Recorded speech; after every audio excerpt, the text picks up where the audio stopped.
कल्पना कीजिए कि आप एक नाव हैं, लेकिन आपका लंगर किसी और के घाट पर अटका हुआ है। भावनाओं की हर लहर, दूसरों की हर आलोचना आपको चट्टानों से टकराती है। ये भावनात्मक निर्भरता एक अदृश्य जेल है, लेकिन आज हम इस लंगर को काट डालेंगे। एक समय था जब मैं दूसरों की वाहवाही के लिए जीता था। हर मुस्कान जिसकी मैं तलाश करता था, प्रशंसा का हर शब्द जिसकी मुझे लालसा थी, वो मेरी शांति का एक टुकड़ा था जिसे मैं खुशी खुशी सौंप देता था। मैं मानता था कि प्यार एक निरंतर मोल भाव है, दूसरे के लिए पर्याप्त होने का एक प्रयास है। लेकिन इस खोज ने मुझे थका हुआ, खाली और विडंबना ये है कि अपने ही मन में अकेला छोड़ दिया। यह एक कपटपूर्ण भ्रम है। ये मानना कि खुशी एक ऐसा उपहार है जो कोई आपको दे सकता है या आपसे छीन सकता है। यह मानसिकता प्यार को गुलामी के अनुबंध में बदल देती है, जहां आप स्वीकार किए जाने की उम्मीद में स्वयं को मिटा देते हैं। हर रिश्ता अनकही अपेक्षाओं और मौन निराशाओं का एक बारूदी सुरंग बन जाता है। आप एक साझेदारी नहीं बना रहे हैं, बल्कि अपने स्वयं के प्रदर्शन के लिए एक मंच तैयार कर रहे हैं। हमेशा अंतिम फैसले के डर में जी रहे हैं। लेकिन इस जेल को तोड़ने का एक रास्ता है। स्टोइक दर्शन का ज्ञान समय और जीवन द्वारा परखा गया कोई पलायन नहीं, बल्कि एक मजबूत नींव प्रदान करता है। 5 सिद्धांत यदि लागू किए जाएं, तो आपके रिश्तों को चिंता के स्रोतों से शक्ति, सम्मान और सच्चे प्यार के स्रोतों में बदल सकते हैं। अपने स्वयं के अटूट आत्म मूल्य का मंदिर बनाने के लिए तैयार हो जाइए। यदि अपनी खुशी की बागडोर वापस लेने का विचार आप में एक लौ जलाता है, तो नीचे निपुणता कमेंट करें। आइए साथ मिलकर जाने कि स्टोइक मन कैसे आपके रिश्तों के तरीके में क्रांति ला सकता है, शुरुआत स्वयं से करते हुए। क्या आप कभी किसी ऐसे व्यक्ति के साथ अदृश्य रस्साकशी में फंसे हैं जिससे आप प्यार करते हैं, जहां रस्सी खुशी है और आप हर खींच के साथ ऊर्जा खो रहे हैं? यह भ्रम है कि एक रिश्ते की सद्भाव एक ऐसा समीकरण है जिसे आप सही उत्तर से हल कर सकते हैं। आप दूसरों के मिजाज को समझने के लिए 1000 कोशिशें करते हैं, शब्दों को मापते हैं और कार्यों को तौलते हैं, इस विश्वास में कि आप दूसरों की प्रतिक्रिया को नियंत्रित कर सकते हैं। यह थका देने वाला डांस, जहां आप उन भावनाओं के ऑर्केस्ट्रा के कंडक्टर बनने की कोशिश करते हैं जो आपकी नहीं है, केवल निराशा और भारी लाचारी की भावना की ओर ले जाता है। यह हाथों से पानी पकड़ने की कोशिश करने जैसा है। हर बार कसने पर वो और अधिक बह जाता है। आप एक भावनात्मक बंधक बन जाते हैं, हमेशा दूसरे के उतार चढ़ाव की दया पर।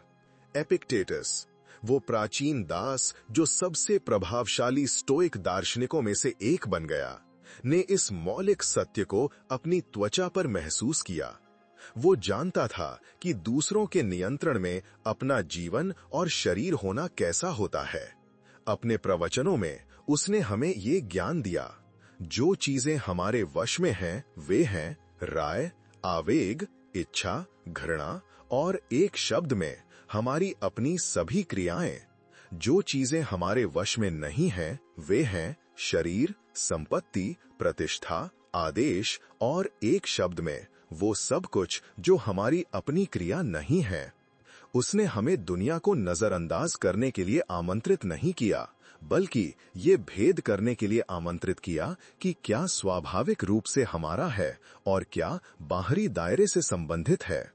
आपकी भावनाएं, आपकी पसंद, आपके मूल्य, ये आपके हैं। आपके साथी का मिजाज, उसके फैसले, उसकी अपेक्षाएं, ये आपके नहीं हैं।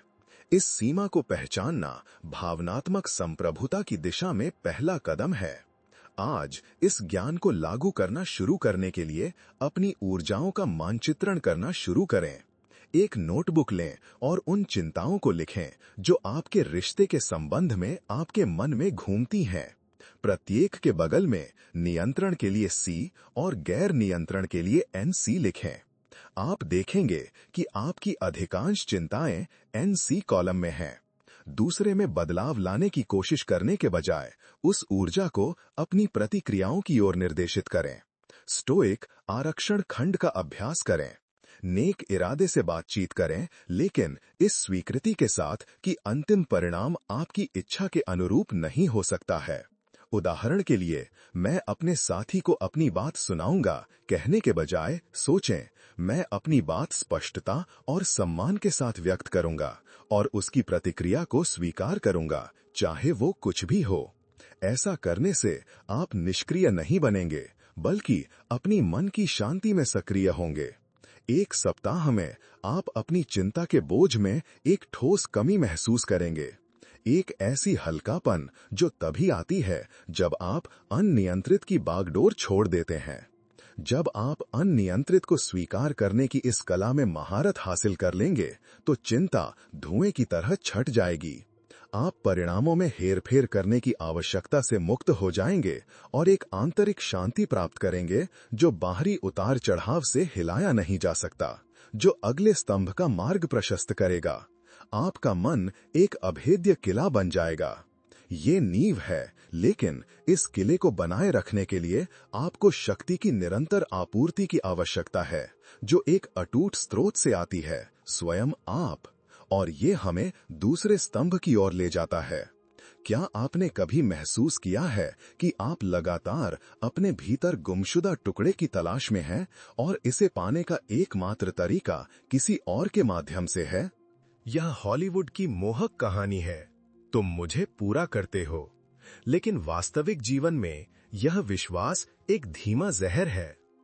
आप रिश्तों में अवास्तविक अपेक्षाओं का बोझ लेकर प्रवेश करते हैं, यह उम्मीद करते हुए कि दूसरा आपका चिकित्सक, आपका निजी मनोरंजनकर्ता, आपका निरंतर दर्पण होगा। यह भावनात्मक ब्लैक होल बाहरी प्यार से भरा नहीं जा सकता। यह केवल उसे भरने की कोशिश करने वाले की ऊर्जा को खत्म करता है, साझेदारी को एक भारी दायित्व में बदल देता है। आप जरूरतों का एक अथाह कुआं बन जाते हैं और प्यार, जिसे स्वतंत्र होना चाहिए, आपकी कमी की जंजीरों में बंध जाता है। यह प्यार नहीं है, यह निर्भरता का एक लेन देन है जो दोनों की व्यक्तिगतता को दबाता है, दोनों को थका हुआ और असंतुष्ट छोड़ देता है। दार्शनिक सम्राट मार्कस ऑरेलियस ने अपने मेडिटेशंस में हमें एक कालातीत सत्य दिया, जो एक साम्राज्य पर शासन करने के दबावों के बीच लिखा गया था। आपके जीवन की खुशी आपके विचारों की गुणवत्ता पर निर्भर करती है।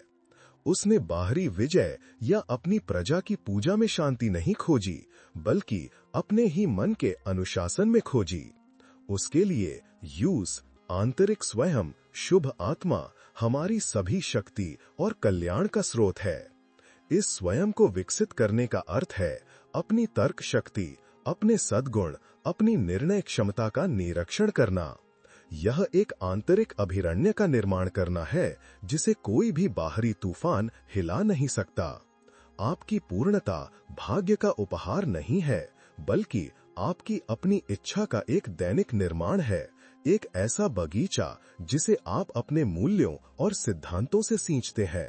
आज अपने आंतरिक बगीचे को विकसित करना शुरू करने के लिए अपने लिए विशेष रूप से समर्पित 30 मिनट का एक दैनिक पवित्र समय निर्धारित करें, जिस पर कोई समझौता नहीं किया जा सकता। यह ध्यान करने, एक प्रेरणादायक किताब पढ़ने, एक नई भाषा सीखने या एक ऐसे शौक में खुद को समर्पित करने के लिए हो सकता है जिसे आप प्यार करते थे लेकिन शायद छोड़ दिया हो। इस समय के दौरान आप एक साथी, एक माता पिता, एक प्रोफेशनल नहीं है, आप केवल आप हैं, अपनी आत्मा का निरीक्षण कर रहे हैं। एक कृतज्ञता डायरी शुरू करें। हर दिन 3 चीजों को रिकॉर्ड करें जिनके लिए आप आभारी हैं। उन पर ध्यान केंद्रित करें जो आपके नियंत्रण में हैं और अपने अपने गुणों पर। इसके अलावा एक कौशल या ज्ञान की पहचान करें जिसे आप हमेशा प्राप्त करना चाहते थे और उसे हासिल करने के लिए पहला कदम उठाना शुरू करें। ऐसा करने से आप न केवल अधिक दिलचस्प और पूर्ण बनेंगे, बल्कि अधिक आकर्षक भी बनेंगे। 1 महीने में आप देखेंगे कि आपका आत्मविश्वास अब दूसरों के हर शब्द या हाव भाव से डगमगाता नहीं है और आपके रिश्ते अधिक हल्के, अधिक आनंदमय हो जाएंगे, क्योंकि आप वहां शेयर करने के लिए होंगे, भरने के लिए नहीं। जब आप अपने आंतरिक बगीचे को विकसित कर लेंगे, तो आप खालीपन को भरने की तलाश नहीं करेंगे, बल्कि उस पूर्णता को साझा करेंगे जो आप में पहले से मौजूद है। यह अधिक परिपक्व और वास्तविक रिश्तों को आकर्षित करता है, जहां प्यार एक म्यूचुअल चुनाव होता है, न कि एक हताशा आवश्यकता। आप अपनी रोशनी का एक मीनार बन जाते हैं, न कि एक दर्पण जो केवल दूसरों की रोशनी को दर्शाता है। लेकिन आंतरिक पूर्णता का मतलब यह नहीं है कि आपको अपने बगीचे के दरवाजे किसी के लिए भी खुले छोड़ देने चाहिए। इसे फलने फूलने के लिए आपको सुपरिभाषित बाड़ की आवश्यकता है, और यह हमें तीसरे स्तंभ की ओर ले जाता है। क्या आपने कभी एक गिरगिट की तरह महसूस किया है, जो दूसरे के वातावरण में फिट होने के लिए रंग बदलता रहता है, जब तक कि आपको ये भी नहीं पता चलता कि आपका मूल रंग क्या है? ये आत्मचालित हाँ का जाल है। संघर्ष, अस्वीकृति या अकेलेपन के डर से आप एक भावनात्मक पायदान बन जाते हैं, जिससे दूसरे की जरूरतें और इच्छाएं हमेशा आपकी पर हावी हो जाती हैं। आप मानते हैं कि अच्छा या लचीला होना प्यार का पर्याय है, लेकिन वास्तव में आप एक स्पष्ट संदेश भेज रहे हैं, मेरी सीमाएं परक्राम्य हैं, मेरी पहचान लचीली है। स्वयं का ये क्रमिक मिट जाना एक मौन आक्रोश पैदा करता है, जो रिश्ते की नींव को खोखला कर देता है, सम्मान को दया में और प्रशंसा को कॉन्डिसेंशन में बदल देता है। आपको इसलिए प्यार नहीं किया जाता कि आप कौन हैं, बल्कि इसलिए कि आप दूसरों को खुश करने के लिए क्या बनने की कोशिश करते हैं, और ये प्रदर्शन थका देने वाला और अस्थिर है। सैनिका, सम्राटों के सलाहकार, एक विशाल शक्ति और धन के व्यक्ति, लेकिन जो सादगी और आत्म अनुशासन का प्रचार करते थे, उन्होंने अपने लुसीलियस को पत्र में हमें चेतावनी दी है।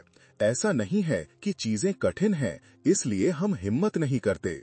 यह इसलिए है क्योंकि हम हिम्मत नहीं करते, इसलिए वे कठिन हैं। वह केवल बड़ी चुनौतियों की बात नहीं कर रहे थे, बल्कि अपने सिद्धांतों के अनुसार जीने के दैनिक साहस की बात कर रहे थे। सीमाएं निर्धारित करना स्वार्थ का कार्य नहीं, बल्कि सद्गुण का कार्य है। यह अपने समय, अपनी ऊर्जा, अपने मूल्यों और अपनी मानसिक शांति की रक्षा करना है। यह आत्मरक्षा का एक आकार्य है, जो विरोधाभासी रूप से दूसरे को आपका वास्तव में सम्मान करने के लिए आमंत्रित करता है। सीमाओं के बिना आप प्रेमपूर्ण नहीं हो रहे हैं, आप स्वयं के प्रति लापरवाह हो रहे हैं और दूसरे को यह सिखा रहे हैं कि आपकी लापरवाही स्वीकार्य है, शोषण का मार्ग प्रशस्त कर रहे हैं। आज अपनी आत्मा की सीमाएं स्थापित करने के लिए सीमाओं का ऑडिट से शुरुआत करें। उन स्थितियों को चिन्हित करें जहां आप अपने रिश्तों में खुद को अतिक्रमित, अनादरित या थका हुआ महसूस करते हैं। पहचानें कि कौन सी सीमा पार की गई थी। फिर इन स्थितियों में से एक को चुनें और अपनी सीमा को संप्रेषित करने के लिए एक स्पष्ट और संक्षिप्त वाक्य तैयार करें, मैं की भाषा का उपयोग करते हुए।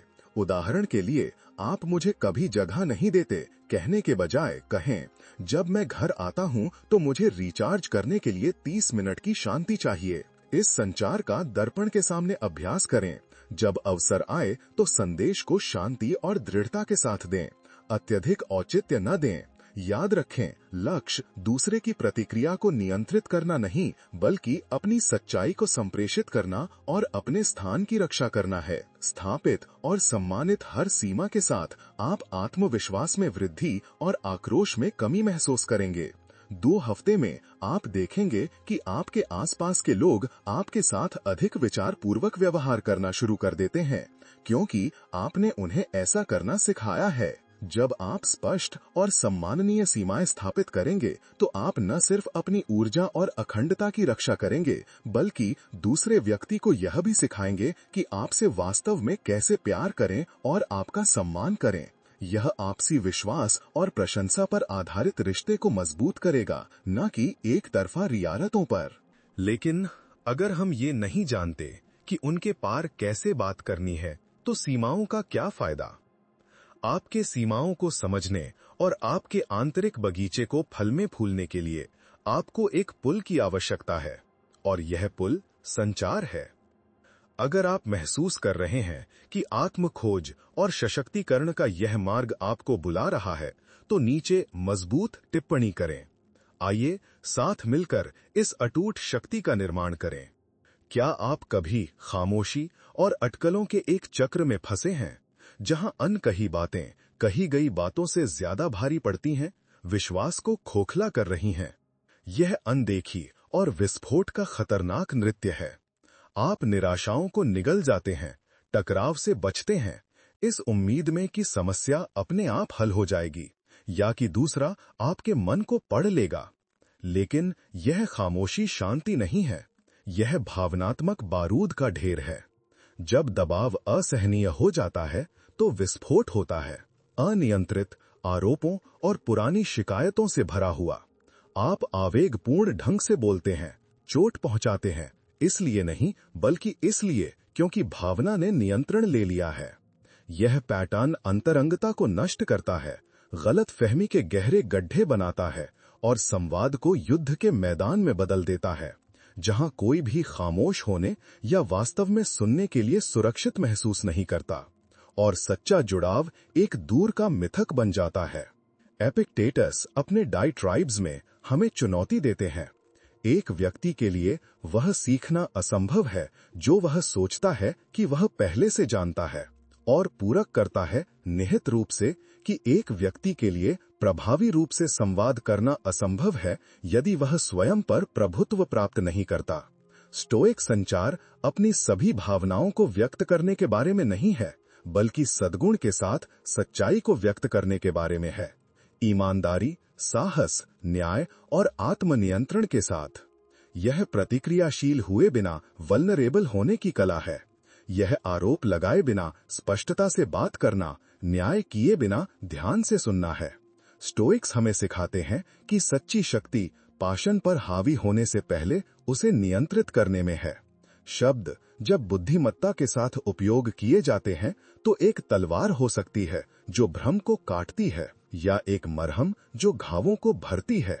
यह आपके इरादे और स्वयं पर आपके नियंत्रण पर निर्भर करता है। आज अपने संचार को बदलने के लिए 3 सेकंड का नियम से शुरुआत करें। किसी ऐसी चीज का जवाब देने से पहले जो आपको परेशान करती है या उत्तेजित करती है, 3 सेकंड के लिए गहरी सांस लें। यह छोटा सा विराम नियंत्रण पुनः प्राप्त करने के लिए आपकी स्टोइक जगह है। फिर अपनी जरूरतों को व्यक्त करने के लिए आई फील, जब आप और मुझे जरूरत है संरचना का उपयोग करें। उदाहरण के लिए, आप मेरी कभी मदद नहीं करते कहने के बजाय कहें, जब घर के काम नहीं बंटते तो मैं बोझिल महसूस करता हूं और मुझे X और Y के लिए आपकी मदद की जरूरत है। चिंतन श्रवण का अभ्यास करें। दूसरे व्यक्ति के बोलने के बाद यह सुनिश्चित करने के लिए कि आप समझे हैं, आपने जो सुना उसे अपने शब्दों में दोहराएं। तो अगर मैं सही समझी हूं तो आप महसूस कर रहे हैं कि यदि बातचीत बहुत गर्मागर्म हो जाए तो स्टोइक रणनीतिक विराम का उपयोग करें। मुझे इस बातचीत की बहुत फिक्र है, परंतु मुझे लगता है कि हम नियंत्रण खो रहे हैं। क्या हम 30 मिनट में इसे फिर से शुरू कर सकते हैं जब हम अधिक शांत होंगे? यह दृष्टिकोण न केवल टकरावों को टालता है, बल्कि सम्मान और आत्मनियंत्रण के व्यवहार का भी मॉडल प्रस्तुत करता है। इन तकनीकों को लागू करने से आप टकरावों में तत्काल कमी और यह भावना महसूस करेंगे कि आपके शब्दों को आखिरकार सुना और समझा जा रहा है। जब आप ईमानदार और नियंत्रित संचार की कला में महारत हासिल कर लेंगे तो बाधाएं गिर जाएंगी। आप आपसी विश्वास और समझ की एक नींव का निर्माण करेंगे जो आपके रिश्तों को उन तरीकों से गहरा करेगा जिनकी आपने कभी कल्पना भी नहीं की थी। संघर्षों को विकास और जुड़ाव के अवसरों में बदल देगा। जब आपके शब्द दीवारें नहीं पुल बन जाते हैं तो आप अंतिम कदम के लिए तैयार हैं, वास्तविक स्वतंत्रता। हर कदम पर आप एक ऐसी शक्ति से फिर से जुड़ते हैं जो हमेशा से वहीं थी। टिप्पणियों में बताएं कि कौन सा कथन आपके साथ सबसे ज्यादा प्रतिध्वनित होता है। मैं अपनी शांति का स्रोत हूं या मेरे शब्द पुल बनाते हैं? क्या आपने कभी महसूस किया है कि आपका जीवन एक भटकती नाव है जो खुशी के मार्ग पर बने रहने के लिए एक आहरी टगबोट पर निर्भर है? यह भ्रामक विश्वास है कि दूसरा व्यक्ति आपके जीवन का आधा हिस्सा है, आपकी खुशी, आपके आत्मसम्मान, आपके उद्देश्य का एकमात्र स्रोत है। आप अपनी खुशी की चाबी उसे सौंप देते हैं, अनजाने में उसे अपना जेलकर्मी बना देते हैं। यह अत्यधिक आसक्ति स्वयं को पूर्ण महसूस करने के लिए दूसरे को रखने की यह आवश्यकता प्यार नहीं है, यह कारावास का एक सूक्ष्म रूप है। आप खोने, अकेलेपन के निरंतर डर में जीते हैं और हर छोटा मोटा झगड़ा एक अस्तित्वगत खतरा बन जाता है। आपकी पहचान रिश्ते के साथ घुल मिल जाती है और उसके बिना आप खुद को खोया हुआ, खाली, दिशाहीन महसूस करते हैं। यह निर्भरता आकर्षित नहीं, यह गला घोंटती है और एक स्वतंत्र प्यार की क्षमता को अपेक्षाओं और असुरक्षाओं का एक भारी बोझ में बदल देती है, जिसे कोई भी रिश्ता लंबे समय तक सहन नहीं कर सकता। मार्कस ऑरेलियस, वो सम्राट जिसने ज्ञात दुनिया पर शासन किया लेकिन जिसने खुद को दर्शन शास्त्र का एक साधारण छात्र माना, ने अपने मेडिटेशंस में लिखा, जो मन वासनाओं से मुक्त है वह एक किला है, क्योंकि मनुष्य के लिए अपनी आत्मा से अधिक सुरक्षित कोई जगह नहीं है। वह अलगाव का प्रचार नहीं कर रहा था, बल्कि आत्मा की आत्मनिर्भरता का प्रचार कर रहा था। स्टोइक के लिए भावनात्मक स्वतंत्रता यह पहचान है कि आपकी खुशी बाहरी दुनिया का उपहार नहीं है, बल्कि एक आंतरिक निर्माण है। यह स्वयं में पूर्ण होने की क्षमता है, अपने भीतर शांति और मूल्य खोजने की क्षमता है, रिश्ते की स्थिति की परवाह के बिना।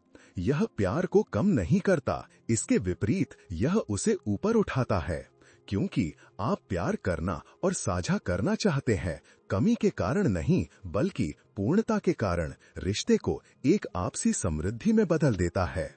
आज अपनी भावनात्मक स्वतंत्रता को अपनाने के लिए स्वायत्त सुखों की सूची से शुरुआत करें। 5 गतिविधियों को लिस्टबद्ध करें जिन्हें आप अकेले करना पसंद करते हैं और जो आपको खुशी और संतुष्टि देती हैं। बिना किसी व्याकुलता के हर दिन उनमें से कम एक का अभ्यास करने का संकल्प लें। फिर एक ऐसे क्षेत्र की पहचान करें जहां आपको लगता है कि आपका आत्मसम्मान दूसरे की स्वीकृति पर निर्भर करता है। उदाहरण, आपकी उपस्थिति, आपकी बुद्धिमत्ता, आपकी सफलता। इस क्षेत्र में अपने लिए काम करना शुरू करें, आंतरिक विकास और सत्यापन की तलाश करें। उदाहरण के लिए, यदि आपकी उपस्थिति है तो अपने लिए अच्छे कपड़े पहने, दूसरे के लिए नहीं। यदि आपकी बुद्धिमत्ता है तो अपनी जिज्ञासा के लिए एक चुनौतीपूर्ण किताब पढ़ें। अपने दोस्तों और रुचियों का अपना एक दायरा विकसित करें जो आपके साथी के साथ पूरी तरह से ओवरलैप न हो। इरादा दूरी बनाना नहीं है, बल्कि स्वयं की एक मजबूत भावना विकसित करना है। ऐसा करने से आप एक अधिक दिलचस्प, अधिक आत्मविश्वासी और अधिक स्वतंत्र साथी बनेंगे। 3 महीने में आप जिस तरह से खुद को देखते हैं और जिस तरह से आप संबंधित होते हैं, उसमें एक गहरा बदलाव महसूस करेंगे, यह महसूस करते हुए कि प्यार एक चुनाव है, बैसाखी नहीं, और आपकी खुशी आपकी एकमात्र जिम्मेदारी है। जब आप भावनात्मक स्वतंत्रता को अपना लेंगे तो आप एक मजबूत, अधिक आकर्षक और अधिक खुश व्यक्ति बन जाएंगे, जो प्यार, सम्मान और चुनाव पर आधारित रिश्ते बनाने में सक्षम होगा, न कि कमी या हताशा पर। आप वास्तव में प्यार करने के लिए स्वतंत्र होंगे, आवश्यकता के कारण नहीं, बल्कि अस्तित्व की प्रचुरता के कारण। ये 5 स्तंभ केवल सिद्धांत नहीं हैं, वे उस व्यक्ति को तराशने के लिए शक्तिशाली उपकरण हैं जिसे आप बनने के लिए नियत हैं। यदि आप अपनी भावनात्मक जीवन का नियंत्रण लेने और वास्तव में मायने रखने वाले रिश्ते बनाने के लिए तैयार हैं, तो नीचे क्रांति कमेंट करें। रिश्तों में स्टोइक निपुणता की आपकी यात्रा अब शुरू होती है। हमारी यात्रा इस भ्रम को उजागर करते हुए शुरू हुई कि खुशी दूसरों के हाथों में है। हमने देखा कि सच्ची स्वतंत्रता तब फलती फूलती है जब हम अनियंत्रित को स्वीकार करते हैं। अपनी ऊर्जा को हारी हुई लड़ाइयों से मुक्त करते हैं। हमने अपना आंतरिक बगीचा विकसित करना सीखा, कमी को पूर्णता में बदलते हुए। हमने स्पष्ट सीमाओं के साथ आत्मा की सीमाएं उठाईं, अपनी अखंडता की रक्षा की। हमने ईमानदार और नियंत्रित संचार की तलवार और मरहम को तेज किया, समझ के पुलों का निर्माण किया। और अंत में हमने स्वयं के अंकर को भावनात्मक स्वतंत्रता में स्थापित किया, स्वयं अपनी खुशी का अटूट स्रोत बनते हुए। आप अब दूसरों की अपेक्षाओं का प्रतिबिंब नहीं हैं। आप अनुमोदन या अस्वीकृति की प्रतिध्वनि नहीं हैं। इस यात्रा से उभरने वाला व्यक्ति आत्मनिर्भरता का एक स्तंभ है, जिसकी शांति को खरीदा या चुराया नहीं जा सकता। आपने निर्भरता के सुनहरे पिंजरे से खुद को मुक्त कर लिया है, और अब आपके रिश्ते दो पूर्ण आत्माओं का मिलन है, न कि पूर्णता की तलाश में आधे अधूरे लोगों का। यह दो सितारों का नृत्य है, जो स्वयं चमकते हैं, लेकिन जो एक साथ परिक्रमा करना चाहते हैं, एक दूसरे के ब्रह्मांड को समृद्ध करते हैं। यह स्टोइक स्वायत्तता का वादा है, बिना जंजीरों का प्यार, बिना मोल भाव का सम्मान, और एक ऐसी खुशी जो स्वाभाविक रूप से आपकी है। अगर इस रोड मैप ने आपके रिश्तों के लिए एक नई दृष्टि जगाई है, अगर इसने आपको इस आंतरिक दृढ़ता की तलाश करने के लिए प्रेरित किया है, तो कृपया लाइक करें, टिप्पणियों में साझा करें कि इनमें से कौन सा स्तंभ आपके साथ सबसे ज्यादा प्रतिध्वनित हुआ, और आप आज से किसे लागू करने के लिए प्रतिबद्ध हैं। आपका अनुभव वह रोशनी हो सकता है जिसकी किसी को जरूरत है। और स्टोइक मन के रहस्यों को उजागर करना और अपने जीवन को बदलना जारी रखने के लिए चैनल को सब्सक्राइब करें, और हमारी अगली सामग्री को न छूटने के लिए सूचनाओं की घंटी को सक्रिय करें। आपकी आंतरिक निपुणता की यात्रा अभी शुरू हुई है। याद रखें, सबसे सच्चा प्यार आपके भीतर से शुरू होता है, और एकमात्र स्वीकृति जो मायने रखती है वो आपकी अपनी है।